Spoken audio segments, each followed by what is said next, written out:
only. All Black Canyon Angus beef, pork, and chicken are products of the USA, and your satisfaction is 100% guaranteed at United Grocery Outlet, UGO, with 13 area locations. Shop them first for all your grilling needs, and check the specials at myugo.com. Remember, you're missing more than you know if you don't first shop UGO.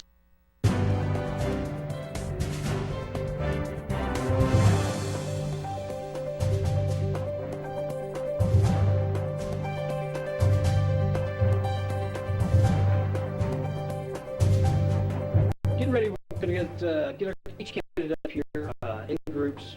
I'll tell you that. We'll have a 1 minute open. You can do it from here. You can do it from over there if you'd like to. Then a certain set amount of time that we're going to get to ask you guys questions. I have a question that I have for every candidate. If you have listened to me on the radio station, you understand the issues that I've been talking about and that have been brought to me by the citizens of Anderson County. In so much, you guys as officials, when you run, if folks don't like your performance, they're going to vote you out of office, correct?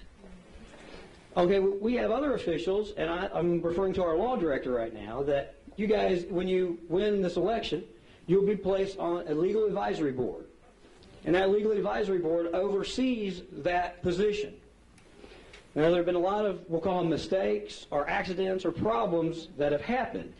Will you, as the next elected official in your position, investigate these mistakes as the legal advisory board? Yes or no? Lisa? Lewis? Yes, and I've shown the history of doing so. Thank you. Who's next? Scott? Yes. All right. Michael? Yes. I'm just going around the room because I can't see where everybody is. So, You got Gary Long back Gary here. Long. Gary? We'll be glad to look into it. Steve Emmerich right here. Yes, sir. Thank you. Jeff Cole. Thank you. Tim? Shelton. Yes. All right. Hollywood? Yes. All right. William? Yes. Did we? I'm sorry, Scott. I apologize, sir. Regina? Yes. Rex? Russell? Yes. Did I miss anybody? I'm sorry, Mayor. I apologize. Absolutely yes. All right. Just for the record, everybody in radio and everybody that asked me to do that, 100% of these candidates said yes. Please hold them to it. All right, Gary, the floor is yours. Good afternoon. Gary Long, I'm your candidate for Road Superintendent of Anderson County. May 1st primary. Appreciate your vote. Appreciate y'all coming out tonight. Appreciate putting this together for the voters. They can hear me, I believe, bud. Thank you. And we appreciate everybody getting involved. Politics is knowing your friends and knowing your neighbors and asking them to vote and vote people in that'll do their job. The road department's got about 510 miles of road. We've got an outstanding crew that does the work. Got an office staff that always answers the phone. We don't have an automated answering system. You call down there, you'll get a hold of someone. We appreciate the opportunity to serve you. And if there's a problem, I want to know about it. This is pothole season. We understand that. It goes with the territory. We appreciate problems, and we want you to tell us. Appreciate your vote. Vote early, vote often, and we appreciate it. Kind of lonely up there on the stage, huh? Never lonely. I've always got friends. There you go. Well, I guess my one question for you here is, how do you manage to get as much done as you do, given your department's budget constraints? And ideally, what kind of a budget would you like to have? Yeah. Unlimited funds, not an option. Well, and actually, and we appreciate the question, and the crew that we have, the employees that we have, they're dedicated. We're out there in the weather, snow, ice, rain, trees down. Most of them wouldn't have an office job. Controlled climate's not something that they're familiar with. They do the job, we oversee it, we give them ideas, we take them, we schedule work, we check on them, make sure it's done properly. The money has been a restraint over the years. When we took office a few years back, we had 35 employees that we put out on the road. We've got 22 today. We do more with less employees. It's a management deal. I mean, when you send them out to do a job, they're going to do the job. You just need to know how long it should take them, check on them, and have them for another job. But they do the job. I'm just lucky enough to be in the back office where the slack gets sometimes, or the phone calls, and that's fine. We appreciate the calls. If there's a complaint, that's what we're there for. And no, I don't get tired of hearing it. I enjoy it. It's a challenge. We enjoy every day of it. Some say, well, how long are you going to run? Well, I don't know. I've got, my health's pretty good. My knowledge is, I'm a little bit of a knucklehead, but I appreciate the opportunity to get to serve. and we'll be glad to take any questions or any problems. I just want to say thank you for what you do at the radio station, because if there's a problem when folks call in with a problem or something on the road, Gary's always very good about giving us information, makes us look like we know a whole lot, but I appreciate that, and you do a great job with information with us. You really do. Well, we appreciate it. We appreciate what you all do for the community and the voters and citizens of Anderson County. And really, that's all the questions that we have for you, so if you got your closing statement, you can go. My closing statement is vote early, vote often, and I'm going to sell some time to Jeff Cole, I think, wanted to buy a few extra minutes. But no, we thank you, okay? All right. Thank you, Gary.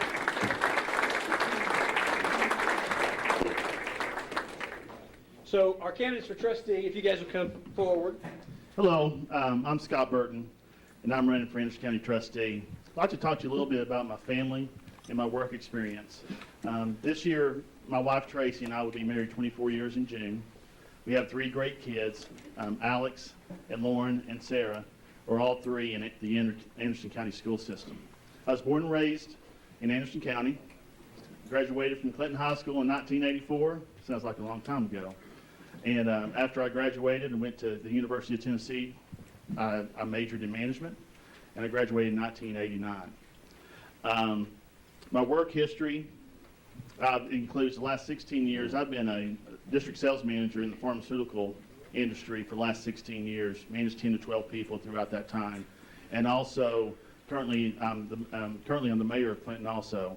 What I want to bring, my goals for trustee, is to increase taxpayer expectations by superior customer service, flexible payment options, more online options, and to keep Anderson County money in Anderson County. Thank you. Hi, I'm Regina Copeland, and I'm running for Anderson County Trustee, and I just want to say that I appreciate you all coming out tonight to listen to what we all have to say. I'm a wife of 31 years. I'm married to Keith Copeland. I've been a member of Pine Ridge Baptist Church for 34 years. We have 2 children. We have a daughter and a son-in-law that live in Cookeville, and they pastor a church down there. And then we have a son and daughter-in-law, and she teaches kindergarten in Anderson County School System, and he also pastors a church, Rutledge Pike. We have 3 wonderful grandbabies, and we are also small business owners in Anderson County. I have served you for the last 18 years as your 911 director, and the experience that I have gained in doing that will prepare me to as your job for trustee. A good leader motivates, encourages, and jumps in the trenches to help dig. I have proven my willingness to jump in and to work with others. My experience with 911 for 18 years didn't come easy. At times it's been stressful and it's been hard, but I'm not one to tuck tail and run. And I've done 2 minutes on opening and 1 minute. I'm sorry I got that reversed. I didn't get that. So I'll make up my minute. As your 911 director, I have collected and managed millions in 911 revenue. I have set and maintained budgets. I prepare for annual audits. I reconcile accounts. I invest 911 funds. I have experience in project management, GIS map, and I manage all county 911 equipment along with Norris, Oliver Springs, and Rocky Top. Under my leadership, we have no deficits, no loan balances, and we have a surplus of well over $1 million invested for our future 911 upgrades. I'm Regina Copeland, and I'm your experienced choice for trustee. Thank you. Good evening, I'm Scott Gillenwaters, and I'm running for Anderson County Trustee because I want to give back to the community that's given so much to me. I've lived in Oak Ridge and Anderson County for 25 years, but I grew up not too far from here out in the Carnes community, and we often came to Oak Ridge and Clinton if we wanted to eat or shop or see a movie. I've been married to my best friend Kathy for 29 years, and we have 2 sons, Chris and Andrew, 19 and 23. Anderson County has been a great place to live and work and raise our family. I have a bachelor's degree from Emory and Henry College in Virginia and a master's degree from Huntington University in Indiana. I've worked in student ministries full-time for the last 29 years and have served in county government for the last 16, serving both on county commission and the Anderson County School Board. I would be honored to be able to serve as your trustee here in Anderson County. Thank you. I'll start off with a question, I guess, for all three of the candidates. What do you find to be the biggest issue or issues facing the office of trustee that you're currently running for? And how would you propose to address those issues? I don't know what the order is here, but that's for all three of you. One of the things that I have been asked a lot when I'm out and about is the ability to be able to pay monthly on their bills, and I know that there was some issues with the software, and they had to do away with that. That is one of the biggest concerns of the citizens and the people that's on, an income where they get paid once a month. It's hard for them to come up with that at the end of the year. And I have already started working on a solution to that. Even if the solution is not in the software, I've met with some other people, and I'll have a solution to that. I think the trustee's office has been run so well over the last years, and I know Mr. Archer did a tremendous job in running that office, and Myron Owanski has come in as an interim and has run the office very well. So there aren't a lot of changes that I think need to be made. I don't plan to make any wholesale changes. I'm a big evaluator. I like to always look and see if we can do something a little bit better, if there's a service that we can improve. So anything that we're doing already in trustee's office needs to constantly be evaluated. And I promise to do that and make sure that we have all our satellite offices where the population is growing and that we are providing services, that our website is working. I know it is up to date and doing well, and I want to continue to make sure that it serves the folks. So when you come in the office, you'll see a friendly face. Somebody will shake your hand and call you by name. We'll also be very high-tech as we can be. I mentioned this in the opening. This is just really to increase our taxpayers' expectations. And you're thinking, Scott, what does that mean? It's just, give that superior customer service. I mean, if it's legal, if it's ethical, if it's moral, let's work with our taxpayers to satisfy them and help them out when they need to. I made mention in our first debate that, we need to have more flexible payment options. Of course, the monthly has been there and it's gone away. But I also think, quarterly payments or biannual or of course, end-of-year payments should be an option just to make the taxpayer, make it a little easier for them. It's really a tax burden. If a lot of people wait till the end of the year to pay their taxes, and they just don't have the funds for that. And I think we need to have more online options. I've talked to a lot of people that it could be a little more user-friendly as far as online, be able to pay online, and be able to look up things a little quicker. And we talked a little bit about, keeping our money in Anderson County.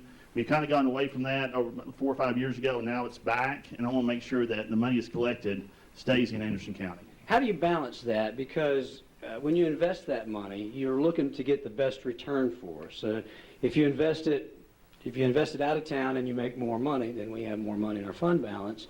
But yet, we put a lot of importance on bringing that money back into the county, even sometimes at a less of a return. How do you put a balance on that?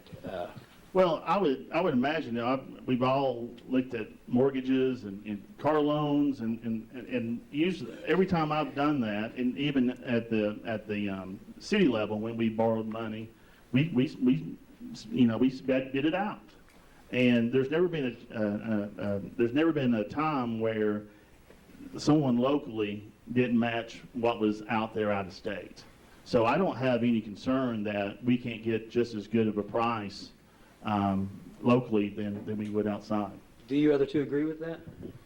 Yeah, I want you to. Well, I actually invest 911 funds now.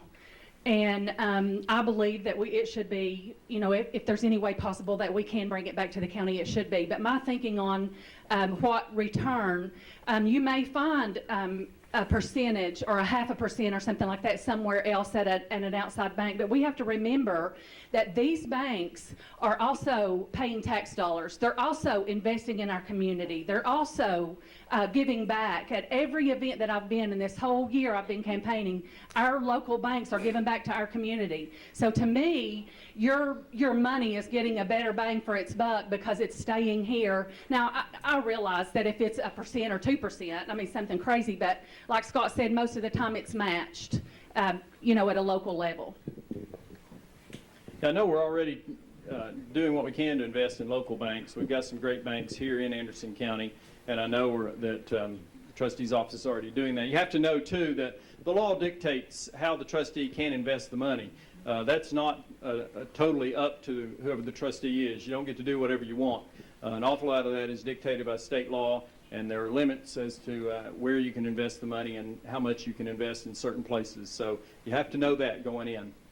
When you get a return on the money, when that does come back, does the trustee get a hand in where that money is used or how that money is used in our local government? I would imagine that money would go back into the general fund, would be my guess. For Scott Burton, are you concerned about your workload if you were to win serving as both mayor of Clinton and as Anderson County trustee? Well, I thought that question might come up. Before, and I left my job about 3 months ago. I just wasn't able to campaign and work because I left on Monday mornings, came back Thursday evenings, and I just wouldn't be able to give this a good run. So that was a very demanding job. But as I said before, being the mayor, I only probably work 3 or 4 hours a month on that. And you think about it, I'm on the board of directors. I'm the chairman of the board. So we set the strategy for the city. Then the city manager and the department heads, which do a great job, they execute that strategy. So it's not a day-to-day job. I get paid $150 a month. Somebody said, well, he wants to double dip. Well, I don't know about that. It's $150. But it has caused more questions than I would like. And I don't know where I'm going to be because I'm in campaign mode right now, and everybody's getting a little winded. So I don't, if you ask me right now, I don't think I would run for mayor. Just based on where I'm at right now and what I need to do as trustee. That was a very long answer. I guess I'm getting this politician thing down pat. We're right at the end of our time with you all for closing statements. First, let me thank the Republican Executive Committee, Ron and Jim, for being our moderators tonight. I've spent my career helping people, whether it was working with a young person on their faith journey or solving some problem or issue with the county government. I feel like I'm in ministry every day, and I think being the county trustee would be a continuation of that ministry. I have a long history of being a good steward of the county funds. In fact, when I left the commission, the resolution that was passed honoring my years of service recognized my fiscal conservatism by naming the last day of the fiscal year in perpetuity as Scott Gillenwater's Day in Anderson County. So I'm proud to be known for taking care of your money. Unfortunately, the way you celebrate that day is not spending any money, so the parties are lame. There are 3 words you see on all my printed material: experience, knowledge, and commitment. I'm the only candidate with any elected county government experience. I believe there's no better training for a full-time government position than serving on the county commission. Commission deals with everything from roads to jails to the catch length of the fish in Norris Lake. Sitting through budget hearings, listening to each department talk about their hopes and dreams and goals for the coming year, you get a real sense of how government works in concert together with one another. It gives you a sense of the family that Anderson County government is, and I'm proud to have been a part of that family for the last several years. That experience, helping manage 8 county budgets and manage 8 school budgets as chair of the budget committee for our Anderson County schools, gives me a first-hand knowledge of county funds, the very funds the trustee handles. My commitment to government integrity and to be a moral and ethical voice of reason in Anderson County is unwavering. My commitment to you is to manage the trustee's office with the honesty and integrity the people of Anderson County have come to expect. For these reasons, I believe I'm the best candidate, and I ask you for your vote. Thank you. All right. My question for you all tonight would be, what do you want in a trustee? Are you wanting a longtime politician? Are you wanting someone looking for a job? Are you wanting someone who has 18 years of true experience, who has worked hard and made a career of public service, and is committed to doing the job of the trustee and not having other political commitments pulling me away from the job that you elect me to do? I am the one candidate with experience to dig in and grow straight to work. I'm humbly asking for your vote in the May 1st primary. Thank you. So as trustee, I want to bring 3 assets to the trustee position. Number 1 is my education. And I'm not talking about my college education. I'm talking about my education in life. You know, I have a lot of experience as far as work. I've been in retail that I can pull from. I've been in sales I can pull from. And I've been a manager for the last 16 years. I have a lot of options when I have some type of issue that I need to resolve. I've got a lot of experiences in my bag. When you're in a position for 18 years, especially in a government position, your view's like this, because you don't have those options. It's always been a set protocol. So it's always the same old, same old. I'm bringing something different. And you Republicans out there, we've done a pretty good job bringing business people in the governor race, as a governor, and also as a president. And I just want to come in as a trustee, and I can do that. My number 2 is proven experience. Again, I have 16 years of management experience. I've managed over 80 people in those 16 years. The 2 sitting there have managed 1 person over 12 years.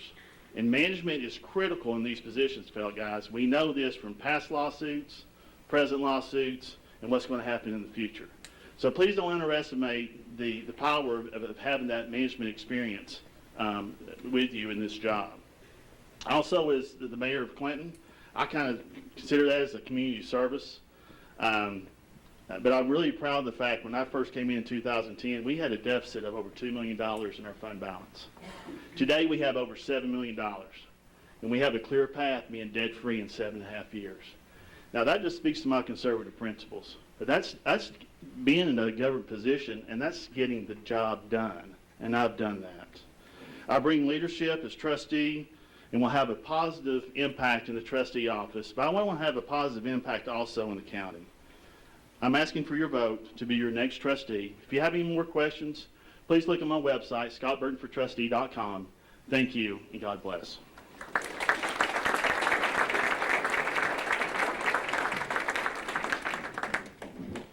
Regina Copeland has been recognized as one of our outstanding public officials for nearly 2 decades.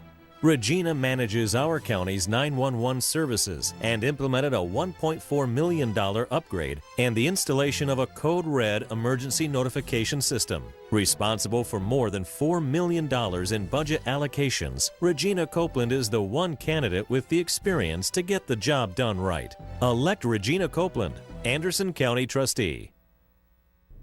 Steve Emmert is a family man, a community volunteer, and a general contractor who has spent 32 years operating a successful construction business, managing more than $15 million in residential and commercial building projects.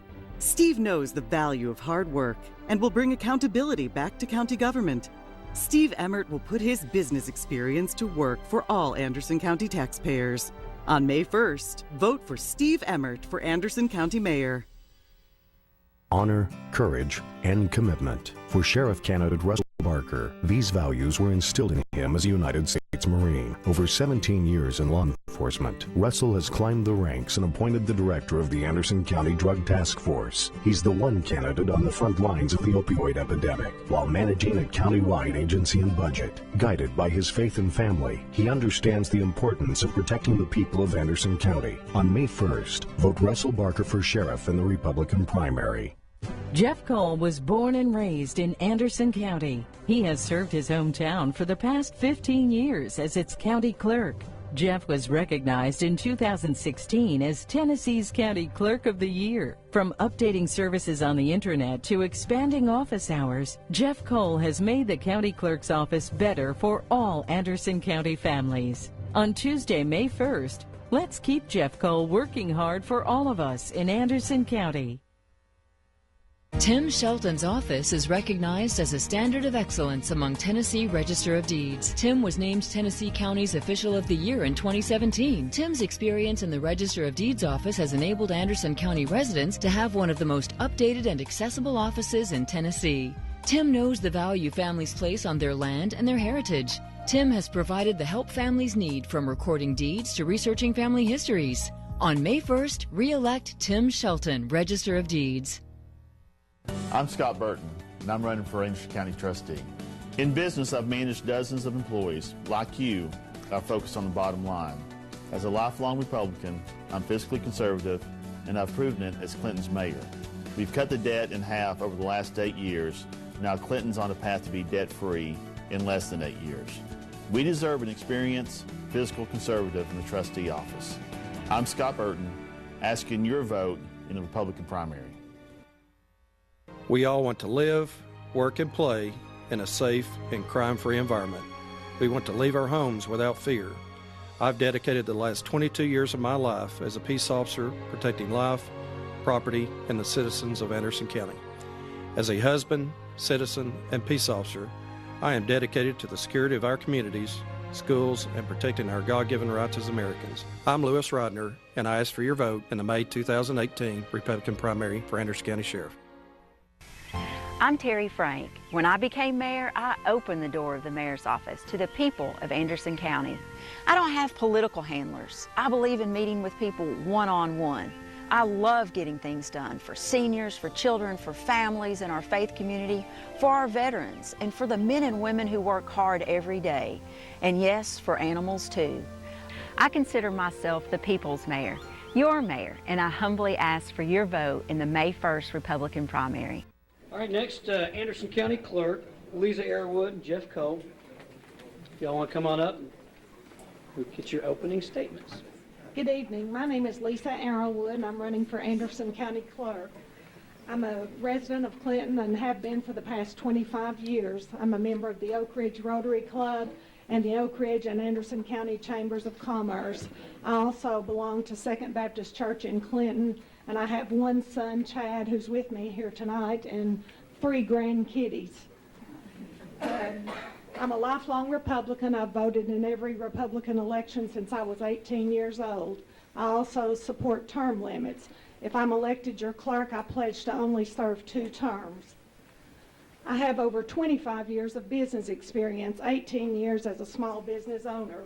I know how to balance a budget, manage employees, make payroll, and do all this while maintaining a strict bottom line. I'm asking for your vote in the May 1st primary, and I thank you for your consideration. I want to thank the Republican Party for hosting this event tonight, as well as you, the public, for coming. It's an honor to have y'all here tonight to listen to us. Can't hear you. Closer to the mic. Can you hear me now? I am Jeff Coe, your county clerk. I've earned a degree from Carson Newman College, and we attend, me and my family, Second Baptist Church. It's been an honor and a privilege to serve our citizens here in Anderson County for the past 16 years as your clerk. Being county clerk is who I am, and that's what I do. It's been my commitment to run the offices in a cost-efficient way, offer better service, and be available to our citizens here in Anderson County. In 2016, I was recognized as County Clerk of the Year for the state of Tennessee. In winning this award, it demonstrates that my experience and leadership has helped our office to be one of the best in the state. I want to thank the citizens here of Anderson County for their support through the years, and my staff for their hard work for working here in the clerk's office. Thank you, and I ask for your vote on May 1st. Your office currently in budget, everything fine, and do you generate revenue after everything's all said and done in the office? Yes, we do. Like I said, we're a fee office, so we pay as we go, and I regularly turn in, we meet our budget goals for the year, and we do turn over excess fees back to the general fund without having to go to county commission for additional monies. And that's part of the service issue of the services that we do offer. That helps bring in the fees and stuff like that as we go forward every year. Lisa, what do you think that you can bring to the office that could make it operate more efficiently? Well, I bring over 25 years of business experience. I worked in Oak Ridge at ORAU for 16 years as a project manager, and then I've been the last 18 years as a small business owner. I'm co-owner and broker at City and County Realty here in Clinton, there in Clinton, and then currently for Southern Homes Realty. And I know how to negotiate, I know how to mediate, and I know how to manage a budget. I know how to write contracts. I'm kind of a jack of all trades when it comes to my business experience. A lot of people, including I'm sure many in this room and your opponent, have expressed concern of the fact that you did switch parties 4 years ago. How do you respond to those criticisms, and what led you to make that decision? Well, changing part, yes, I did change 3 years ago, and I'm proud of the decision.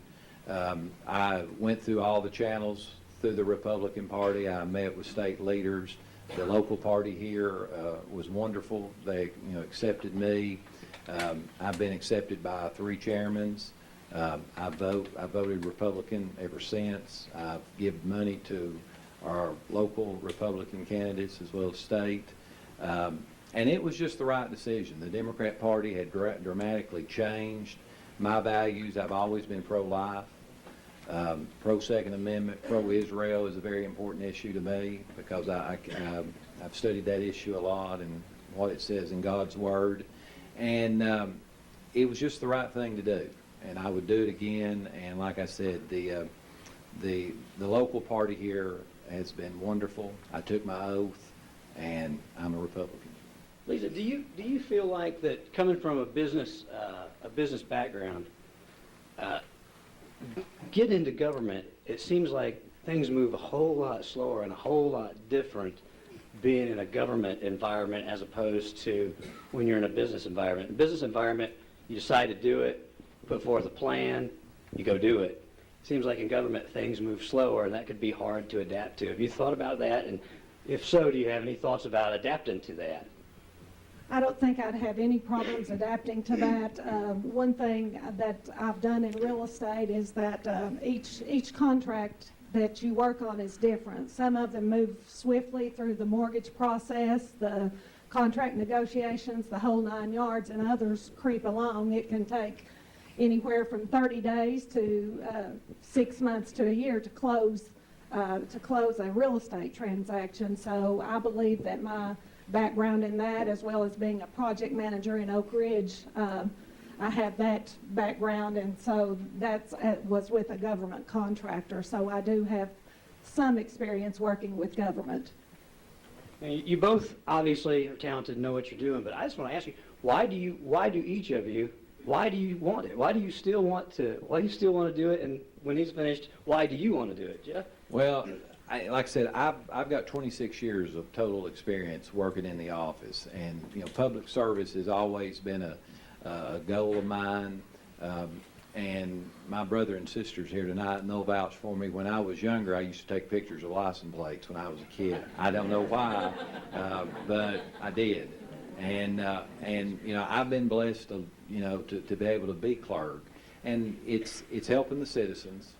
That's number one, and providing the services that this office requires, and that's why I do it again, and I'd like to be reelected.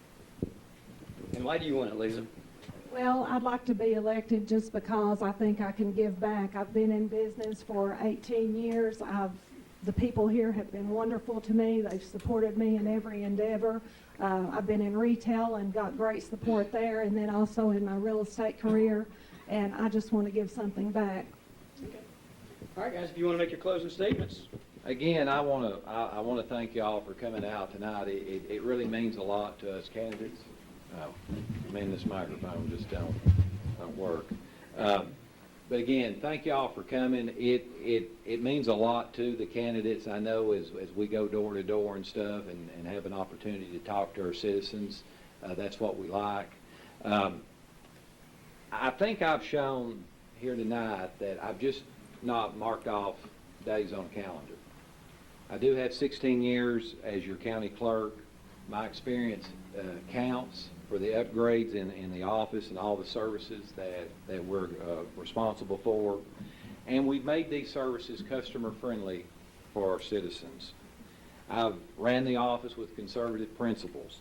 I've expanded office hours. I have less full-time employees, met our budget, and turned over excess fees back to the general fund.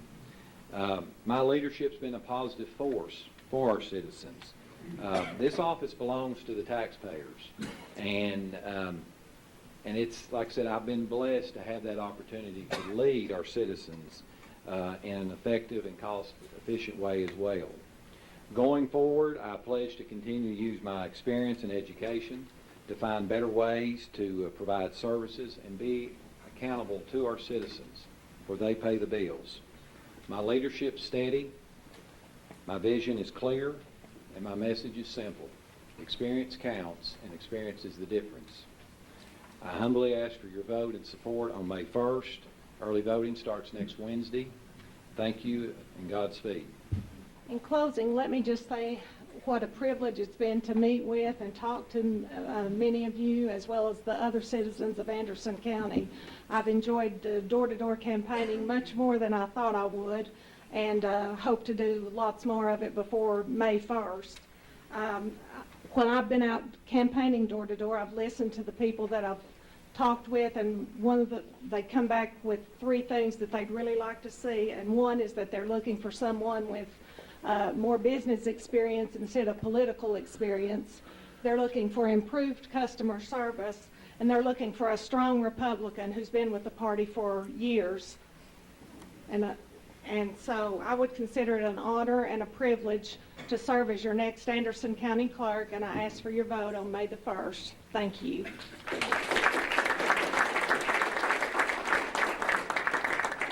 Regina Copeland has been recognized as one of our outstanding public officials for nearly 2 decades. Regina manages our county's 911 services and implemented a $1.4 million upgrade and the installation of a Code Red emergency notification system. Responsible for more than $4 million in budget allocations, Regina Copeland is the one candidate with the experience to get the job done right. Elect Regina Copeland, Anderson County Trustee. Honor, courage, and commitment. For Sheriff candidate Russell Barker, these values were instilled in him as a United States Marine. Over 17 years in law enforcement, Russell has climbed the ranks and appointed the director of the Anderson County Drug Task Force. He's the one candidate on the front lines of the opioid epidemic, while managing a county-wide agency and budget. Guided by his faith and family, he understands the importance of protecting the people of Anderson County. On May 1st, vote Russell Barker for sheriff in the Republican primary. Steve Emmert is a family man, a community volunteer, and a general contractor who has spent 32 years operating a successful construction business, managing more than $15 million in residential and commercial building projects. Steve knows the value of hard work and will bring accountability back to county government. Steve Emmert will put his business experience to work for all Anderson County taxpayers. On May 1st, vote for Steve Emmert for Anderson County Mayor. Jeff Cole was born and raised in Anderson County. He has served his hometown for the past 15 years as its county clerk. Jeff was recognized in 2016 as Tennessee's County Clerk of the Year. From updating services on the internet to expanding office hours, Jeff Cole has made the county clerk's office better for all Anderson County families. On Tuesday, May 1st, let's keep Jeff Cole working hard for all of us in Anderson County. Tim Shelton's office is recognized as a standard of excellence among Tennessee Register of Deeds. Tim was named Tennessee County's Official of the Year in 2017. Tim's experience in the Register of Deeds office has enabled Anderson County residents to have one of the most updated and accessible offices in Tennessee. Tim knows the value families place on their land and their heritage. Tim has provided the help families need, from recording deeds to researching family histories. On May 1st, re-elect Tim Shelton, Register of Deeds. My wife Pam and I have lived and worked in Anderson County throughout our lives. In 1993, I began my career as a reserve deputy sheriff and dedicated my life to protecting and serving others. Previously serving as the Anderson County Sheriff's Department Chief Deputy, I am the only Republican candidate with the experience managing the department's budget, working with county legislative bodies, while managing the manpower and resources that make up the department. I'm Lewis Rodner, and I ask for your vote in the May 2018 Republican primary for Anderson County Sheriff. I'm Terry Frank. When I became mayor, I opened the door of the mayor's office to the people of Anderson County. I don't have political handlers. I believe in meeting with people one-on-one. I love getting things done for seniors, for children, for families in our faith community, for our veterans, and for the men and women who work hard every day. And yes, for animals too. I consider myself the people's mayor. your mayor, and I humbly ask for your vote in the May 1st Republican primary. I'm Scott Burton, and I'm running for Anderson County Trustee. In business, I've managed dozens of employees. Like you, I focus on the bottom line. As a lifelong Republican, I'm fiscally conservative, and I've proven it as Clinton's mayor. We've cut the debt in half over the last 8 years. Now Clinton's on a path to be debt-free in less than 8 years. We deserve an experienced fiscal conservative in the trustee office. I'm Scott Burton, asking your vote in the Republican primary. All right, next up is our candidates for Register of Deeds. We're going to ask them to go ahead and give their opening statements. Good evening. I'm Michael Foster. I'm running for Anderson County Register of Deeds. I was born and raised here in Anderson County. I love this community. I love giving back to my community. That's one of the reasons I'm running, is because I believe in serving your community. One of the things I've done is be able to give back my time into multiple organizations like United Way, ASAP of Anderson County, Clinton Rotary Club, the Boys and Girls Club. So that's one of the reasons I'm running. But I also want to thank my wife, Katie, and Tate, and my son, Tate, for being here. They had to leave a little early because Tate had to get in bed. He's my best campaigner, and I like to keep him rested. So if you talk to him tonight, he probably asked you to vote for his daddy, so I appreciate his work. But I'm running for Anderson County Register of Deeds. As a true and unwavering Republican, I believe in conservative values. I believe in fiscal responsibility. So one of the things I want to do is bring those same fiscal responsibilities that I've put in as a city manager of Rocky Top and bring those to the Register of Deeds office. I'm Tim Shelton, the Register of Deeds here in Anderson County, and I've lived here all my life. I turned 50 this June. Of those 50 years, I've been married to my wife, Dara Giles Shelton, for 22 years. She's not here tonight because she's having to be an Uber driver taking my son to baseball after she just left my daughter playing golf, who almost got a hole in one. And Jeff, she's better at golf than both of us, so it's not too good. But I'm running for re-election for Register of Deeds because I love what I do. I love the fact that it's a ministry for me. I sat in this room not too long ago and shared with this group in this body why it was that I wanted to be a Republican.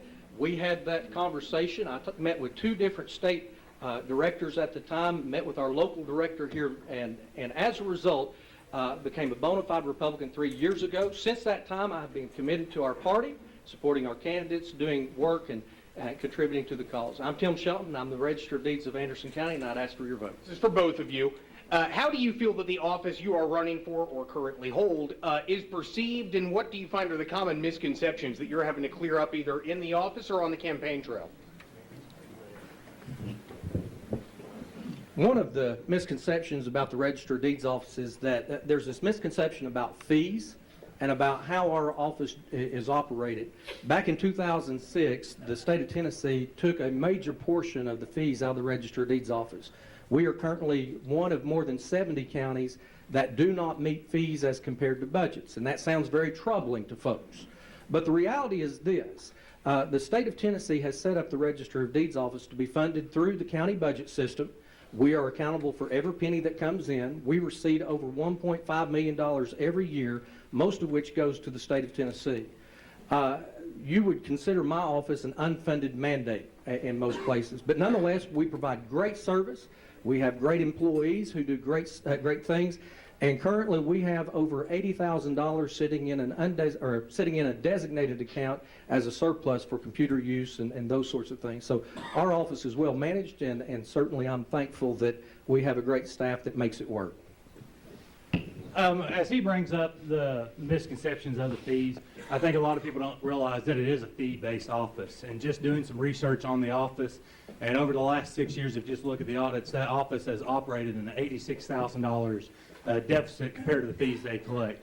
So we can say it's not a fee office, but it is a fee office, and that's how it needs to operate. And that's one of what I pledge to do as the new Register of Deeds, is operate that office within the fees. This election season has been, as currently still is, unusual to say the least, in so much as open online, on our radio stations, you got the head of our opposing party calling for Democrats to infiltrate our primaries. First time that I've seen that openly. But Michael, you've been criticized for going and speaking to Democrats. I want you to address that as to why you did that and how it's affected run, how it's affected the way that other Republicans see it. Yes, I was invited to come speak and asked to come to the Democrat Party, and I went because I believe you should ask for everybody to vote in Anderson County. If you know people are going to cross over and vote, then you should ask for their vote. If they're going to come over and vote in this primary, I'm going to ask everybody for the vote because I believe everybody in Anderson County should be asked for their vote, and that's what I believe. I don't have to defend my Republicanness. My whole life I've voted Republican. I've supported Republican candidates. I've supported this party. I've never been a Democrat. I've always been a Republican, and so that's why I continue to hold the conservative values that I do. I'm going to ask you the same thing what Jim was going to, but I'm stealing his question here. But the same thing. Why did you switch when you switched 3 years ago? What flipped? Well, as a conservative Christian, first off, even before making the claim of a Republican, as a conservative Christian, I saw very quickly where the Democrat Party was going. And it was far away from what I believe. It was far away from my principles and values, far away from what I was taught in church, far away from what I was taught at my home. And so in making that decision, it was simply working my Christian values and my conservative Christian principles find a home. And I found that it was the Republican Party. And at that point, it was like a revival for me or a come to Jesus meeting for me. And I made the switch. And we did so with the endorsements of all the leadership of the Republican Party. And today, I sit before you as the only candidate up here that didn't go to the Democrat meeting last week. But I believe in my conservative Christian values, and they fit well in the Republican Party. I've talked a little bit about the folks that mean so much to me with my wife and my children, but also with me tonight are my mom and dad, and they have made played a major part in my life and a major influence in my life. Taking me to church, raising me the way that I believe folks in Anderson County want to raise their children. One of the things that my dad taught me, he came out one day and watched me as I tore apart my bicycle. And he looked at it and he said, "Tim, what in the world are you doing?" And I said, "Well, Dad, I'm fixing it." He said, "Was it broke?" And I said, "No." He said, "If it's not broke, don't fix it." A lot of similarities to this office. The office isn't broke, folks. The office isn't broke. This past year, I was named the County Official of the Year for the state of Tennessee. I've in the past received the Register of the Year twice. Michael wants to talk about budgets and want to talk about doing all these things and being able to do these things. Let me share with you, if he increases fees, that's a tax increase. If he cuts staff, then basically he's laid people off and made them unemployed. And there's only 3 people in the office now. He doesn't even know how to do the job yet. So the question comes back to this. If you're going to make these budgeting decisions, you need to ask what's best for Anderson County. I can't help it that the state of Tennessee made changes in 2006. But I can tell you right now, I made all the necessary efforts to ensure that your money was taken care of. We've never failed an audit. We've made sure that over $24 million was receipted, and we've never missed a penny.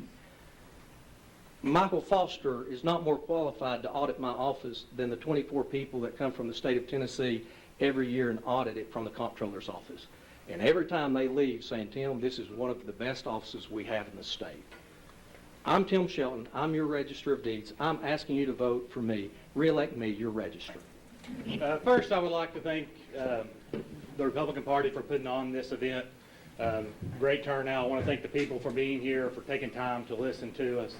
And then I want to thank the moderators, obviously, for their efforts in this event.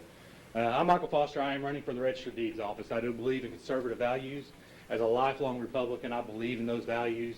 I'm going to leave you with a couple of choices tonight. One, we can talk about experience. I run a $1.4 million budget at the city of Rocky Top. We were able to add, because of conservative values, $57,000 back to our fund balance this past year. So I understand budgets. I understand how to manage people. We have a staff of 30 employees at the city of Rocky Top that I manage on a daily basis. One of the things that I want to leave you with is, he wants to talk about the Democrat Party leaving him, but for 26 years and 42 months ago, he ran as a Democrat on those values. I, 42 months ago, was supporting the Republican nomination for the Register of Deeds office. I don't have to take an oath to be a Republican because my voting record tells you that I'm a Republican. My conservative values tell you that I'm a Republican, that I'm a conservative. My opponent spent his life defending the Democrats, ran as a Democrat, took money as Democrats, and as soon as the election was over, he just switched parties. I'm the only Republican running in the Republican primary. That's the big difference between this candidate and myself. We can talk about budgets, and we can talk about voting records, but it comes down to there's one conservative Republican running in this race, and there's a Democrat running as a Republican that spent 26 years, the past 26 years in office as a Democrat. Thank you. I'm Michael Foster, and I'm running for Register of Deeds.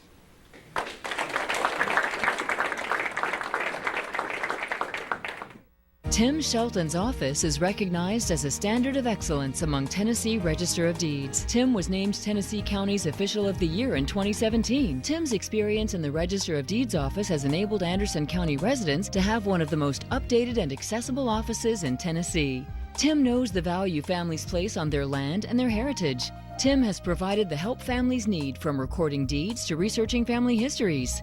On May 1st, re-elect Tim Shelton, Register of Deeds. Jeff Cole was born and raised in Anderson County. He has served his hometown for the past 15 years as its county clerk. Jeff was recognized in 2016 as Tennessee's County Clerk of the Year. From updating services on the internet to expanding office hours, Jeff Cole has made the county clerk's office better for all Anderson County families. On Tuesday, May 1st, let's keep Jeff Cole working hard for all of us in Anderson County. Steve Emmert is a family man, a community volunteer, and a general contractor who has spent 32 years operating a successful construction business, managing more than $15 million in residential and commercial building projects. Steve knows the value of hard work and will bring accountability back to county government. Steve Emmert will put his business experience to work for all Anderson County taxpayers. On May 1st, vote for Steve Emmert for Anderson County Mayor. Regina Copeland has been recognized as one of our outstanding public officials for nearly 2 decades.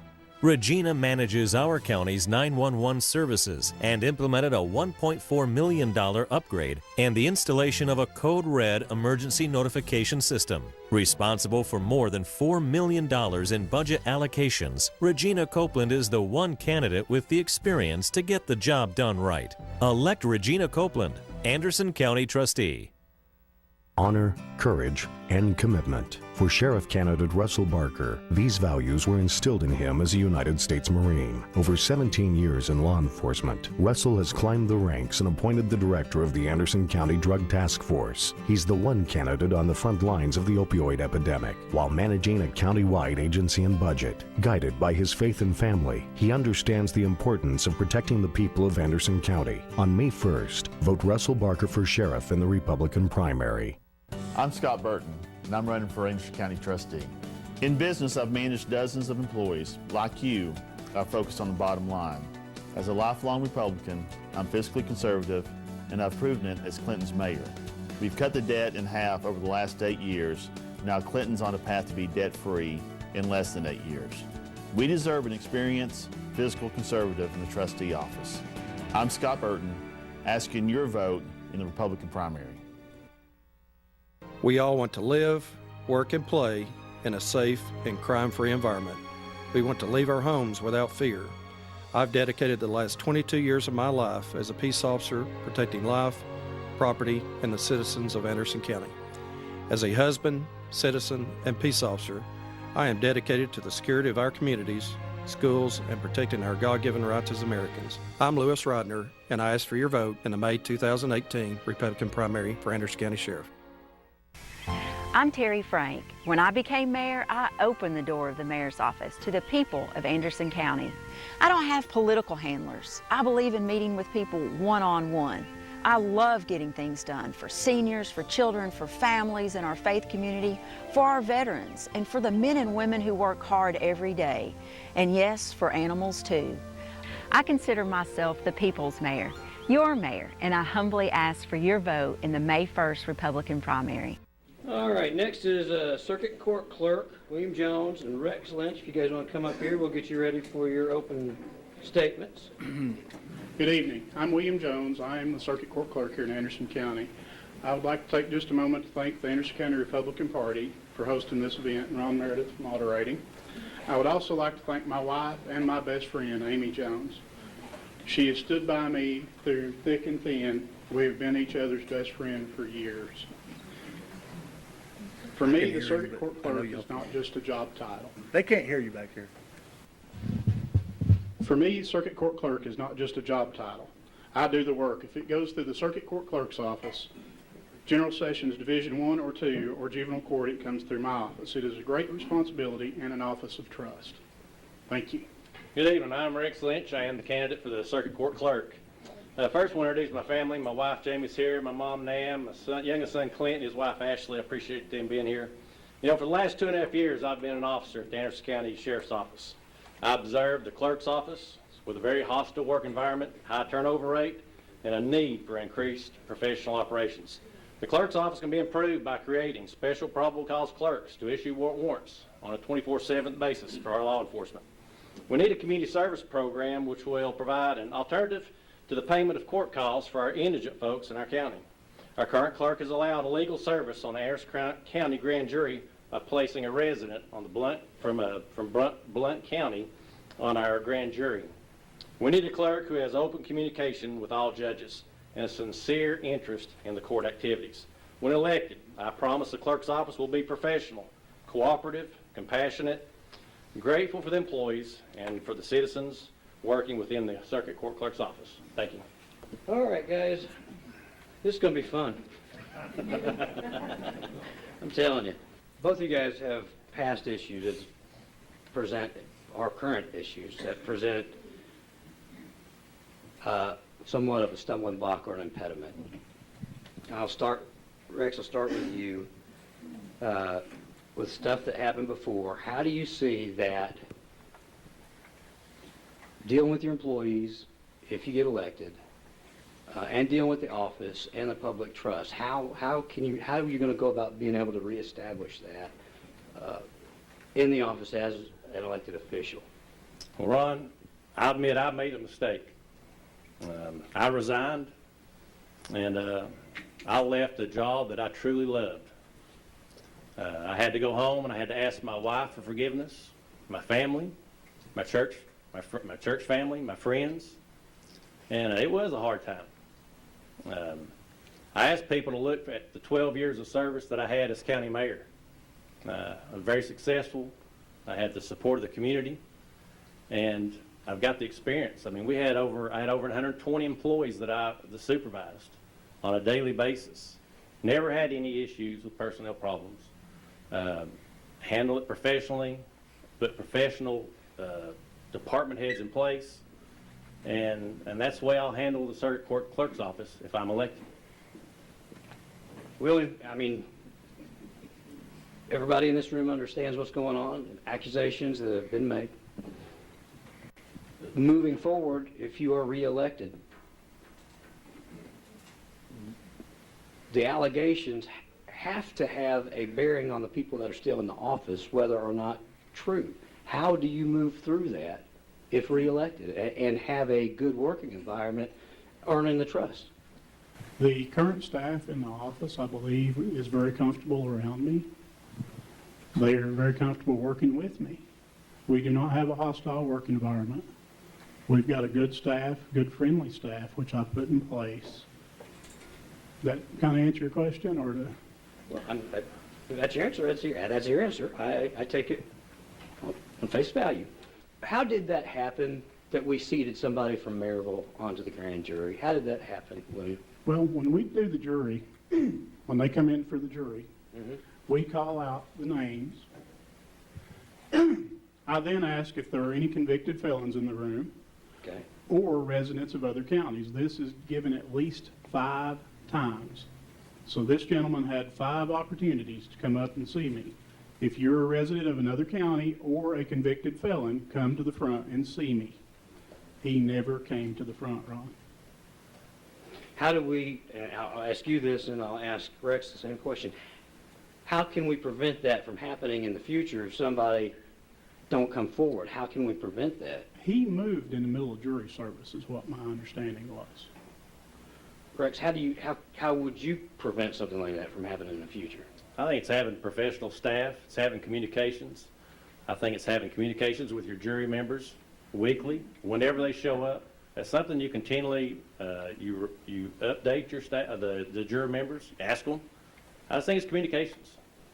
And this is for both of you too. I truly do not, obviously I don't know the answer to the question, or I wouldn't ask it. But does that impugn what the grand jury brings back? Can that negate what the grand jury brings back? It did, and they had to convene a special grand jury, and any of those cases can be reheard. Okay. Now, but what are the biggest issues facing the office of circuit court clerk outside of the, I guess, external factors? But procedurally, in the office, what are some of the things that you perceive as challenges there, and how do you propose to address those issues if elected or re-elected? I guess, Rex? One of the main issues is communication with the judges. I've been there, like I say, I'm going on 3 years, and the communications with the judges is very poor. I've got a letter here from, anybody's welcome to a copy of it, from Judge Brian Hunt that was wrote last March, and I'll read some of the highlights. Dear Mr. Jones, I recently expressed my concerns to you regarding certain directives that you've given your staff in running your office at juvenile court. I was not consulted. As juvenile court clerk, it's imperative that you take the initiative to learn the law and procedures as it relates to juvenile court. Telling me that you have no interest in familiarizing yourself with juvenile law and procedure is simply not acceptable. Also, the invitation I made 2.5 years ago to you to sit in juvenile court and observe how the court operates still stands. I would appreciate you taking an interest so that your office effectively supports the courts. It's communications, it's working with the judges. It's got to improve. William? Well, the letter he's referring to has been addressed. That was a few things that one of my former staff members, which is no longer with me, had misinformed the judge. We have addressed that, and I believe we've worked it out. Some of the things that we're facing right now is getting all of our cases online. From 2010 forward is where we're standing, and we're trying to scan and get them online currently for farther back. That's one of our biggest challenges right now. We are right now moving to a Emory Valley Road location for our Division II court, which was been done last week. We are currently open there today, at court. Haven't we had a great amount of turnover under your tenure, but didn't Tyler have a pretty good amount of turnover too? And if so, from your perspective, William, and then from your perspective, Rex, why is it so tumultuous in that office? Well, why has it been in the past? Or in your opinion, why have we had so much turnover, at least you can address under your tenure? Stress, job stress. There's a lot of stress coming with filing that paperwork. If you do the least little thing wrong, you're going to have somebody that's got a lot of problems in their life at that point. If you file the wrong paperwork or something, then it's just stressful on them. I'll tell you what the turnover's been. It's been 8 allegations, sworn oath testimonies, 10 total complaints. When you have that type of turmoil and hostility, you're going to have turnover. Employees are leaving, employees are being moved from one office to the next. It's a very hostile work environment, and I will put a stop to it. Thank you. On May the 1st, the citizens of Anderson County have an opportunity to make a much-needed change in the Circuit Court Clerk's office. We must eliminate the hostile work environment conditions and the high turnover rate. I will work with the judges and create a community service program for indigent defendants. I will work with the judges and create special probable cause clerks for a 24/7 service for our law enforcement on signing warrants. We must eliminate the costly errors like the circuit clerk's audit findings and placing illegal members on the grand jury. I will improve the communication with all the judges and take a sincere interest in each and every court. I am committed, and I will make these improvements in the circuit court clerk's office. I ask for your vote in the Republican primary. Thank you. It has been my privilege to serve the citizens of Anderson County in this capacity. Many of you have known my family, and my friends have been my friends for a number of years. Anderson County has been my home. Some of you have gone to church with me at Main Street Church in Rocky Top. I've been a small business owner here. I'm the past chairman of the Anderson County Republican Party. You've met me and dealt with me in our everyday lives. Before I was blessed to receive your votes in 2014, I had served in law enforcement. I knew that experience in reports and arraignments would aid in the transition to circuit court clerk, but I didn't stop there. While serving in this office, I earned the designation of Certified Public Administrator from the University of Tennessee. That is exactly what servants should be doing, consistently learning so the service you receive is consistently improving. I try to do what is right, no matter what or who is doing otherwise. I'm sure that there are those who would like to replace me with a yes man. That decision is ultimately up to you, the voters. Now that